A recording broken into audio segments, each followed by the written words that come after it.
Under nearly 4 kilometers of Antarctic ice, there is a lake of liquid water that has been cut off from the atmosphere for a span of time scientists still debate, at least hundreds of thousands of years, and possibly far longer.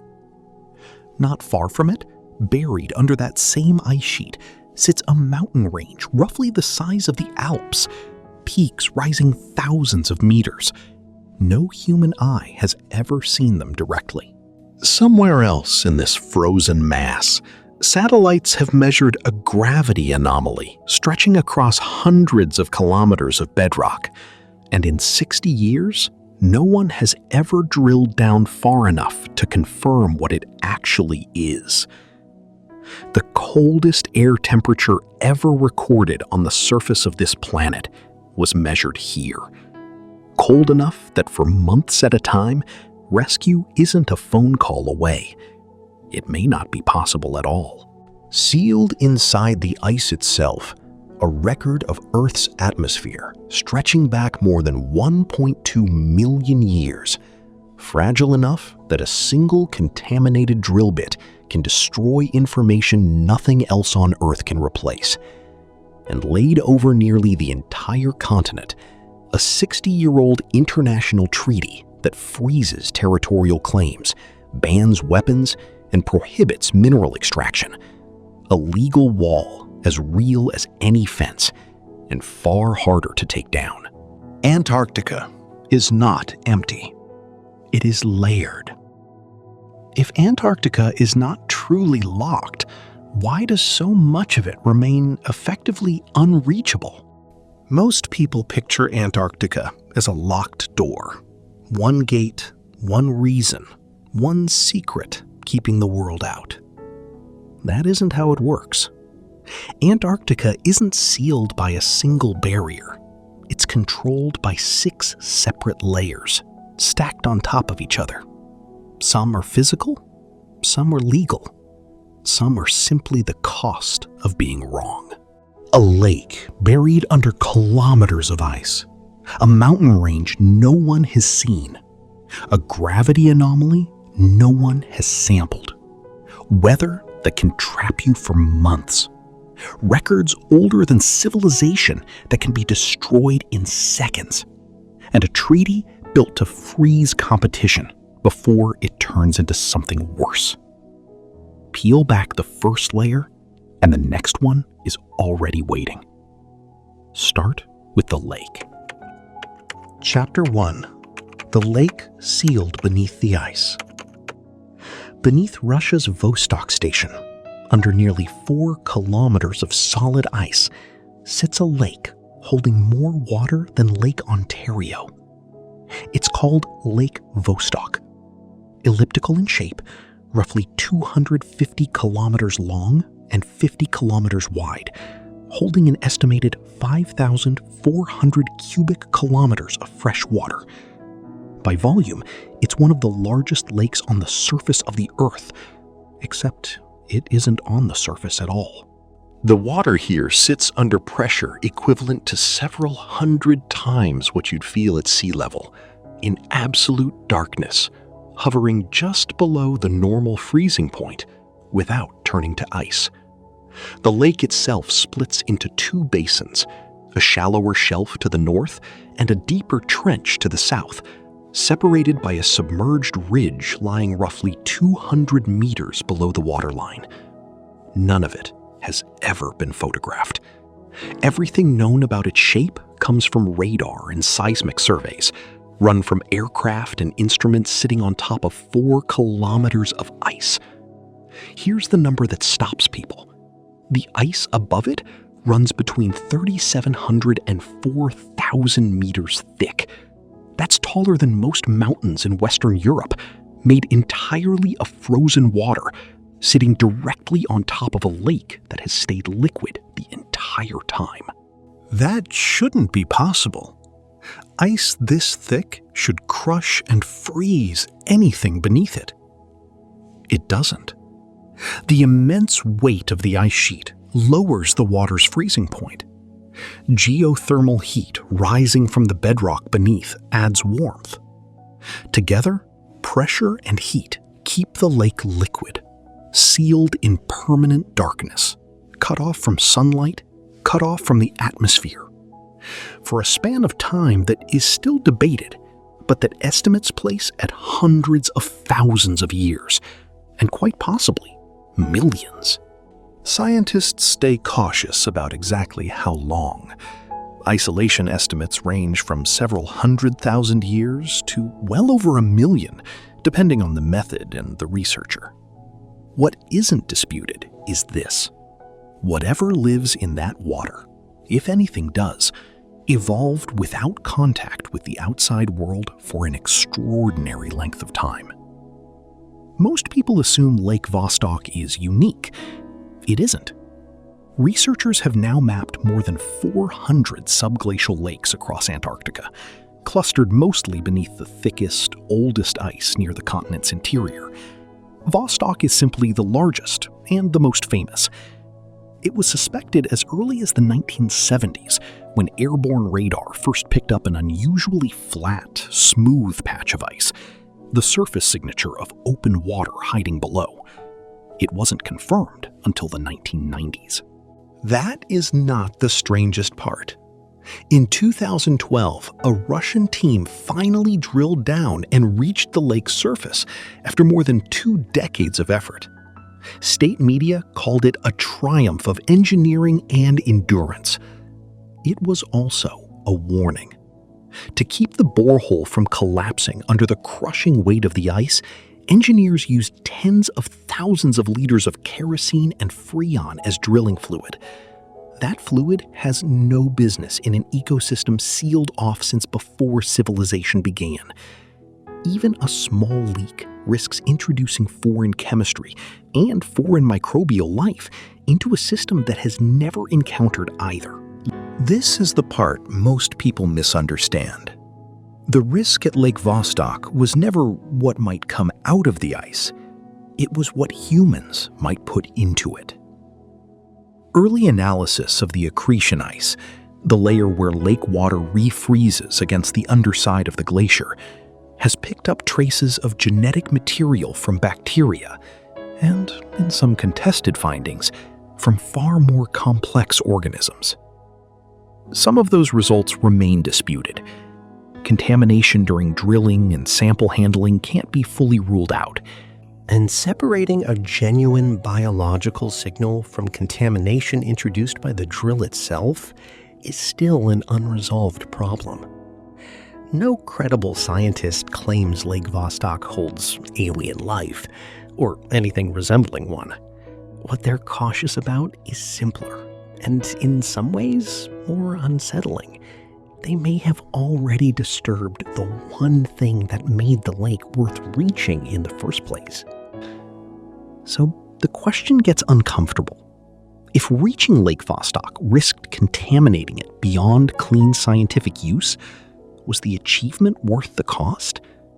And if that's still an open question after more than a decade, what happens to the next 400 lakes still sealed beneath the ice, waiting for someone to try again?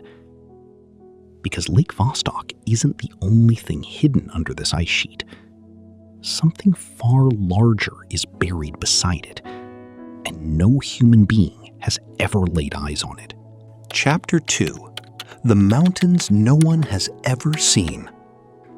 Somewhere in the center of East Antarctica, buried under the ice sheet, there is a mountain range roughly 1,200 kilometers long, with peaks rising as high as 3,000 meters. That's longer than the distance from London to Rome, and it's roughly the same scale as the European Alps. No expedition has ever stood on its summits. No photograph exists of its ridgelines. Every image ever produced of the Gamburtsev Mountains is a reconstruction, built from radar, seismic waves, and airborne gravity data, not from human sight. Here's the contradiction that puzzled geologists for 50 years. Mountains this large shouldn't still exist. Most mountain ranges erode.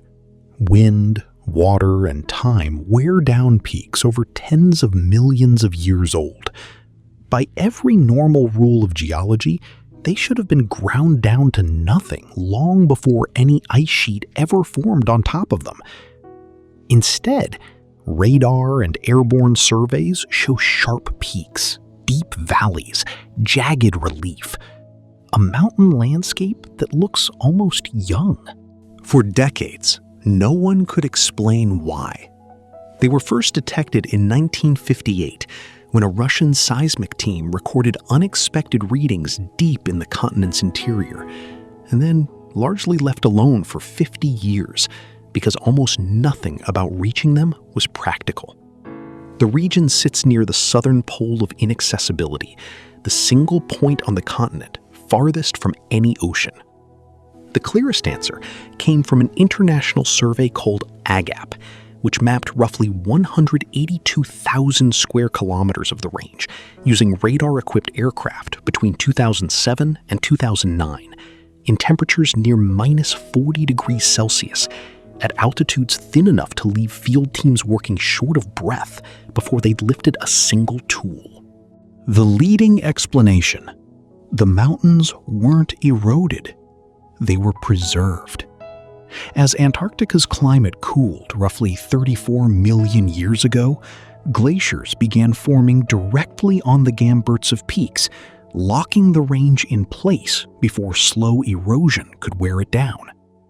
Once the ice sheet fully formed, it stopped acting like a destroyer and started acting like a case, freezing the terrain close to its ancient shape. That's the part most people get backwards. The ice didn't bury a ruin. It may have preserved a landscape that would otherwise have vanished millions of years ago. There's a further reason this matters. Many researchers consider the Gamburtsevs the likely birthplace of the East Antarctic ice sheet itself, the point where the first permanent snow accumulated at high enough elevation to survive summer melt, and then spread outward into the largest single mass of ice on the planet. Which means the mountains you can't see may explain how the ice sheet above them, the one hiding Lake Vostok, the one governed by the treaty zone, the entire frozen system this documentary keeps returning to, came to exist in the first place. But here's the missing piece. Everything known about the Gamburtsevs comes from indirect measurement. No rock sample from the range's interior peaks has ever been directly examined by human hands.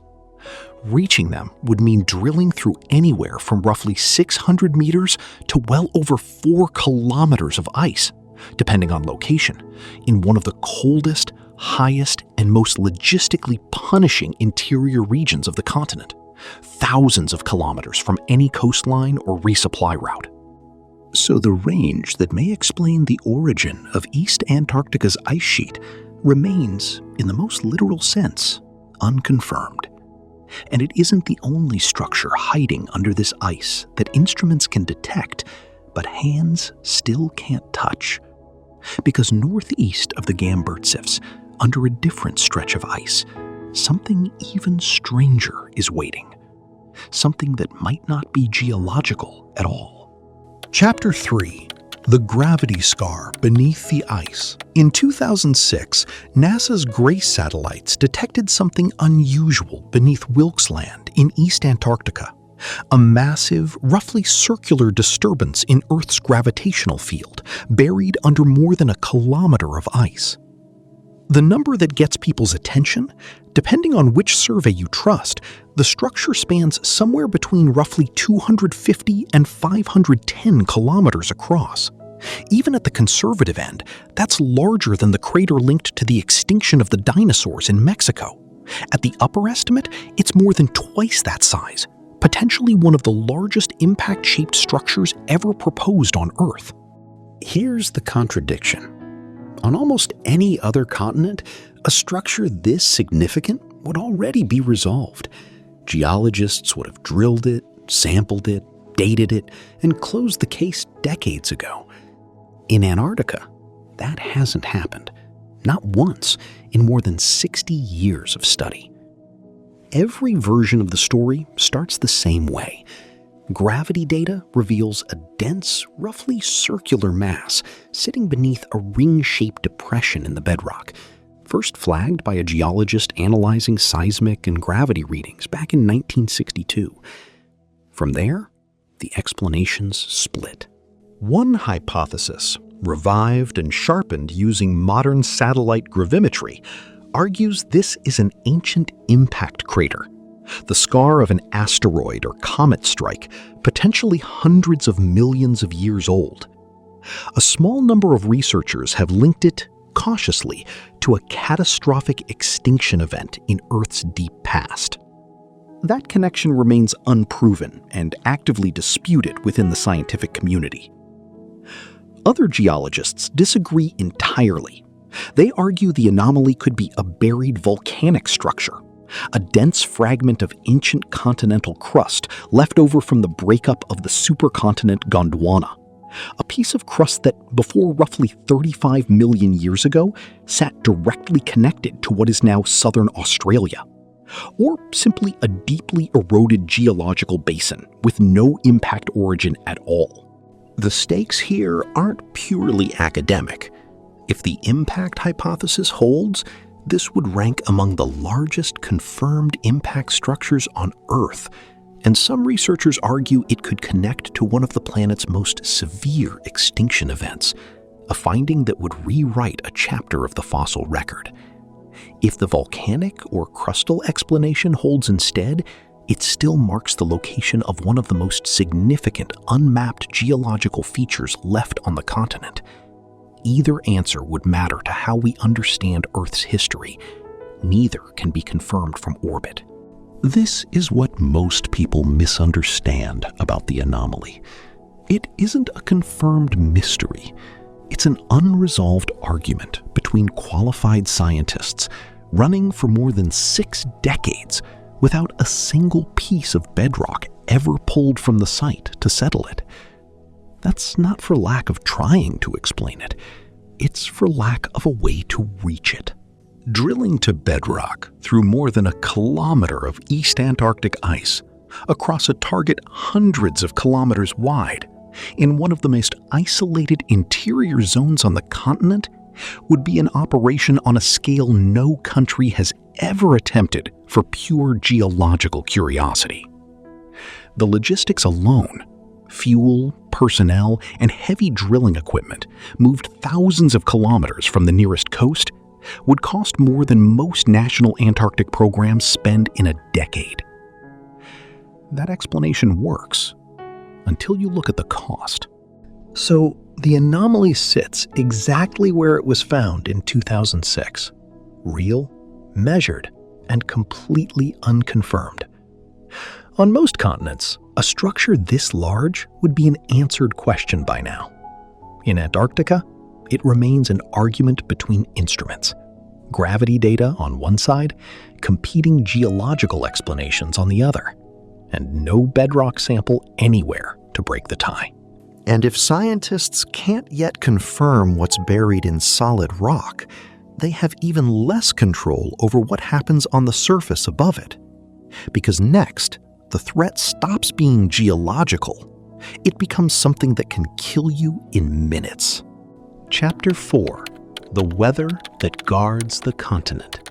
On July 21st, 1983, at Vostok Station, the same station sitting above that buried lake, a thermometer recorded minus 89.2 degrees Celsius.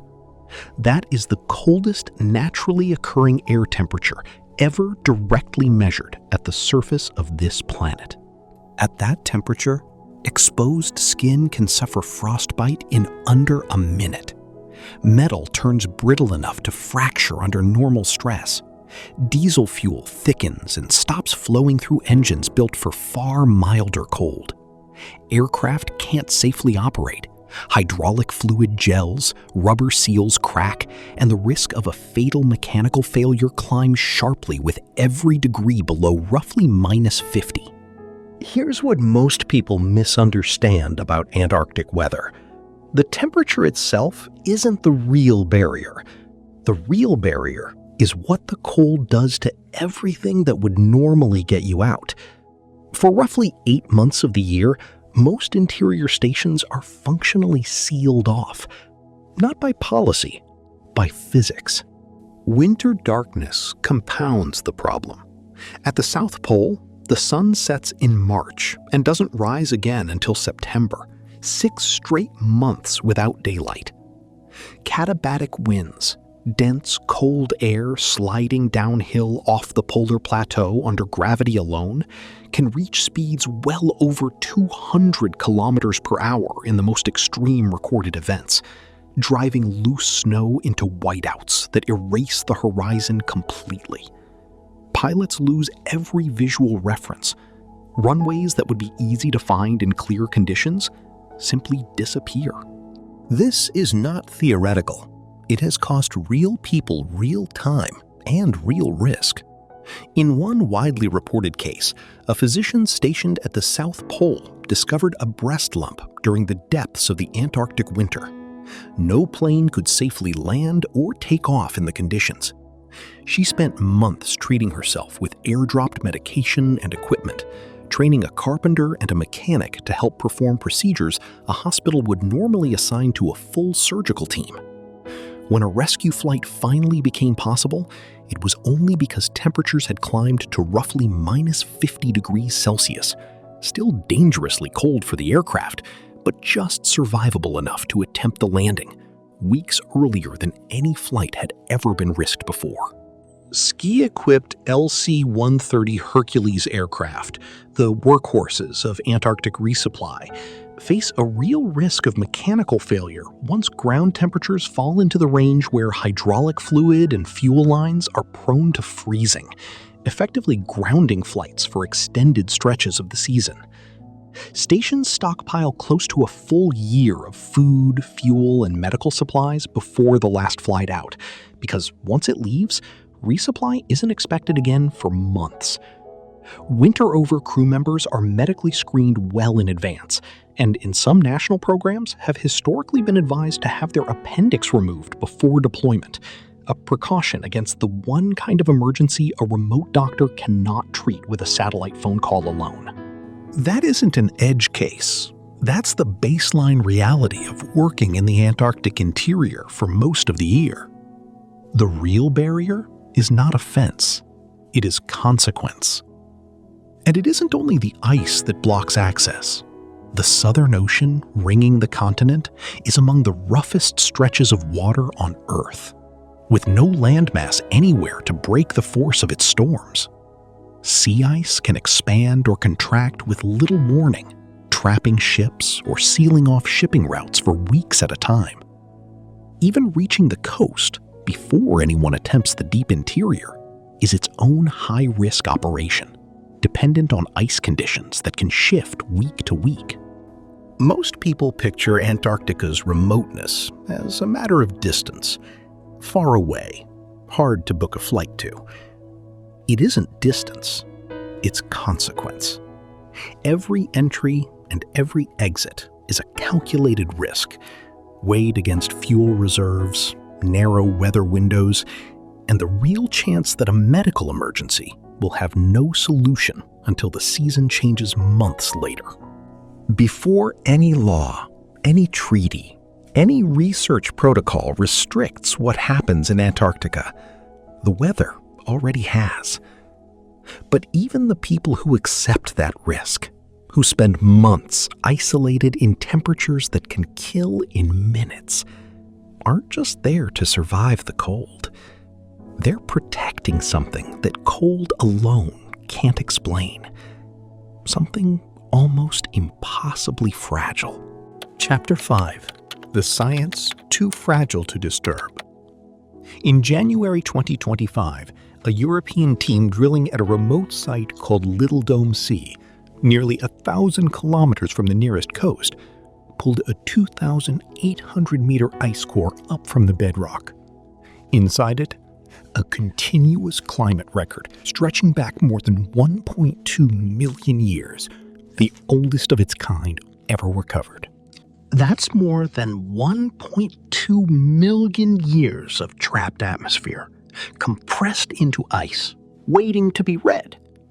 Every layer holds tiny bubbles of ancient air, sealed in place the moment snow fell and compacted, undisturbed by anything, until a drill finally reached it, after nearly a decade of site surveys and 4 full field seasons. Here's the number that should stop you. A single contaminated section, one mishandled meter of that core, can erase information nothing else on Earth can replace. Once ancient air escapes or a sample is exposed to modern contamination, that specific slice of Earth's climate history is gone. Not damaged. Gone. Here's the pattern most people miss. Antarctica has quietly become one of the most important scientific instruments on the planet. And the instrument only works if almost nothing touches it. Take the South Pole Telescope, built specifically because Antarctica's extreme altitude and near total absence of atmospheric moisture create some of the driest, clearest skies on Earth for observing the faint afterglow of the Big Bang. Any meaningful increase in human activity nearby, heat, vibration, added infrastructure, risks introducing interference that could compromise years of accumulated observation. A few kilometers away sits IceCube, a neutrino observatory built by lowering thousands of light sensors on long cables into more than a cubic kilometer of exceptionally clear, bubble-free ice, over a kilometer beneath the surface. That ice took hundreds of thousands of years to form under enormous pressure. It cannot be manufactured or replicated anywhere else on the planet. Then there are the blue ice fields, wind-scoured patches where ancient ice rises toward the surface and slowly evaporates away, leaving behind anything solid it once carried, including meteorites, concentrated here at some of the highest densities found anywhere on Earth. Thousands have been recovered from these fields over the decades. Every one is a sample of material from beyond Earth, preserved by cold and isolation, rather than by a vault. Even the dry valleys, one of the only ice-free regions on the entire continent, function as a fragile scientific analog. At Blood Falls, iron-rich water seeping out from beneath a glacier stains the ice a deep, unsettling red, sustaining microbial life that survives in near total darkness, without oxygen, in conditions researchers study as one of the closest available parallels to what life might look like on an icy moon of Jupiter or Saturn. None of these sites are protected because they're beautiful. They're protected because they're singular. Disturb the isolation, and you don't just damage a location, you destroy the only version of the data that will ever exist. This is why so much of Antarctic fieldwork now revolves around decontamination rather than discovery. Drilling equipment is sterilized before it touches new ice. Meteorite samples are handled with tools that have never touched Earth's soil. Researchers approaching subglacial lakes follow protocols modeled directly on the lessons learned at Lake Vostok, because the same mistake, repeated at a different lake or a different core, would cost the same thing: an irreplaceable record, gone the moment it was reached. The instrument doesn't just need protecting. The people using it have to actively work against their own presence. This is the hidden cost most people never connect.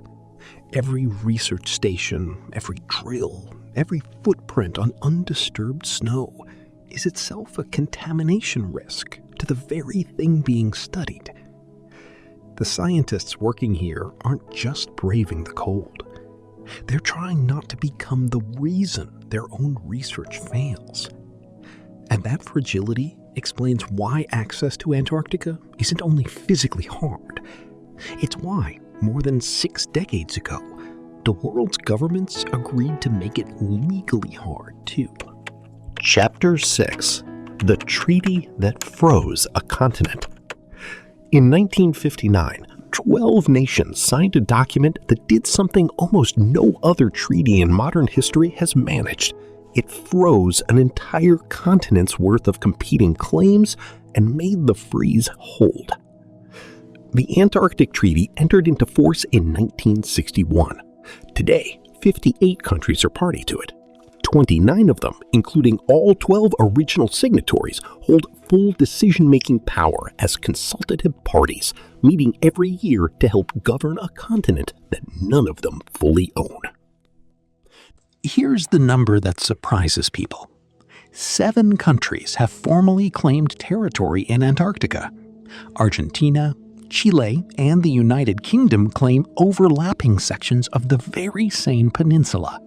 The same physical land claimed simultaneously by 3 different governments. Under ordinary international law, that would be a crisis. In Antarctica, it isn't, because the treaty performs a specific trick. It doesn't erase the claims, it suspends them. Article 4 effectively freezes every territorial position in place, neither confirming nor denying any of them, for as long as the treaty holds. The treaty also bans military bases, weapons testing, and nuclear explosions anywhere south of 60 degrees latitude. It guarantees freedom of scientific research and requires that findings be shared openly between nations. For a document signed in the middle of the Cold War by countries that included the United States and the Soviet Union on opposite sides of that standoff, that level of cooperation was almost unheard of. Most people misunderstand this restriction. The treaty didn't end the competition over Antarctica. It paused it and rerouted it through science instead of weapons.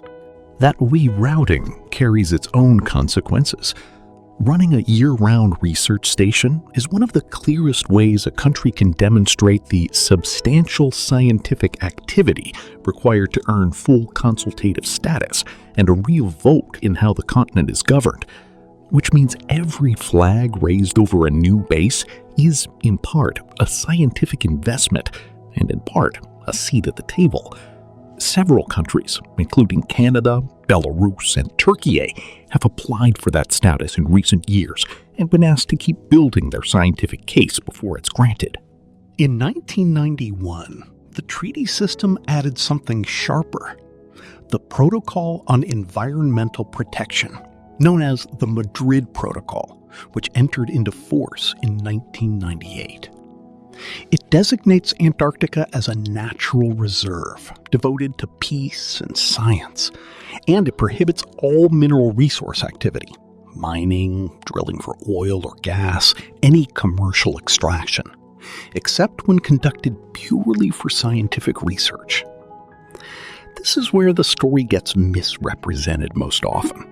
You may have heard that the mineral ban expires in 2048. It doesn't work that way, and the distinction matters. Starting in 2048, any consultative party may formally request a review of the protocol. If that happens, changing the mineral ban would still require the agreement of 3/4 of the consultative parties, along with additional legal safeguards specifically designed to make loosening the ban difficult. Nothing automatically opens in 2048. What opens is the door to ask the question, a door that was built deliberately to be hard to walk through. That doesn't mean the pressure disappears.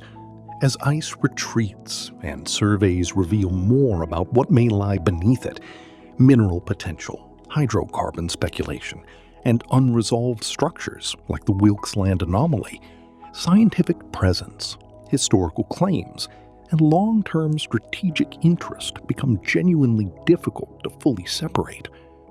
Total Antarctic tourism numbers, including cruise-only visitors and landed visits, now exceed 100,000 in recent IAATO-tracked seasons, up from a few thousand a year in the 1990s, adding new pressure on a treaty system built for a much smaller world. There's no evidence of a hidden mining operation, no secret extraction already underway. The treaty, so far, has held for more than 60 years, and the mineral ban remains fully in force. But this was never a wall built out of goodwill alone. It was built because 12 nations recognized in 1959 that leaving Antarctica's claims and resources unresolved was safer than fighting over them directly. That arrangement has outlasted the Cold War. It has outlasted every government that signed it in its original form. Whether it outlasts this century is a question the treaty itself already built a process to answer, sometime after 2048. 6 layers, 1 continent, a lake sealed under nearly 4 kilometers of ice, dangerous to reach because reaching it may ruin the one thing that made it valuable.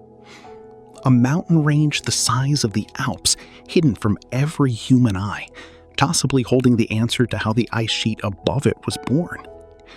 A gravity anomaly hundreds of kilometers wide, real and measured, still unconfirmed after 60 years because no one has ever been able to drill down far enough to settle the argument.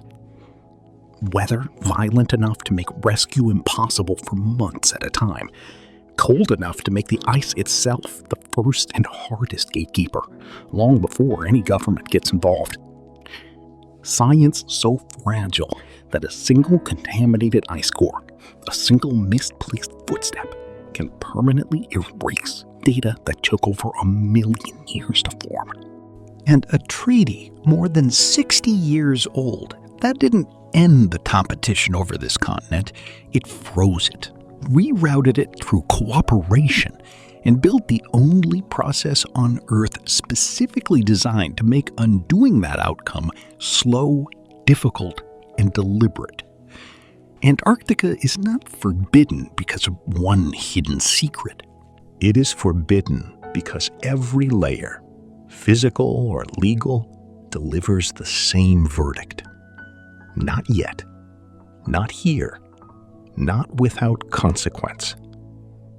This ice is not empty. It is guarded by cold, by fragility, by law, and by the sheer cost of being wrong. And for now, that guard is holding. Yeah.